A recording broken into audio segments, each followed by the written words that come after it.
தென்காசி மாவட்டம் செங்கோட்டை அருகே உள்ள வாவா நகரத்தில் முன்னாள் முதல்வர் எடப்பாடி பழனிசாமியின் பிறந்தநாளை முன்னிட்டு அதிமுகவினர் இனிப்புகள் வழங்கி கொண்டாட்டம். தென்காசி வடக்கு மாவட்ட கழக செயலாளரும் கடையநல்லூர் சட்டமன்ற உறுப்பினருமான கிருஷ்ணமுரளி அறிவுறுத்தலின் பேரில் முன்னாள் தமிழக முதல்வரும் அதிமுக பொதுச் செயலாளருமான எடப்பாடி பழனிசாமியின் 71வது பிறந்தநாளை முன்னிட்டு மாவட்ட சிறுபான்மை பிரிவு சார்பில் வடகரை பேரூர் கழகத்திற்குட்பட்ட வாவா நகரம் பகுதியில் பொதுமக்களுக்கு இனிப்புகள் வழங்கும் நிகழ்ச்சி நடைபெற்றது.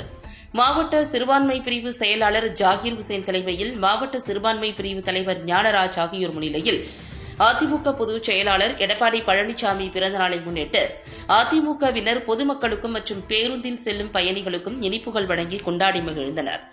இந்த நிகழ்ச்சியில் மாவட்ட வர்த்தக அணி இணை செயலாளர் வேம்பு ரவி, சிறுபான்மை பிரிவு துணை தலைவர் சக்கரை இஸ்மாயில் மற்றும் கழக நிர்வாகிகள் முகமது உசேன், சித்திக் அகமது, அப்துல் மாலிக், அனீபா, இனயத்துல்லா, சுப்பையா பாண்டியன், சப்பானி சேகர், மணிகண்டன் உட்பட பலர் கலந்து கொண்டனர்.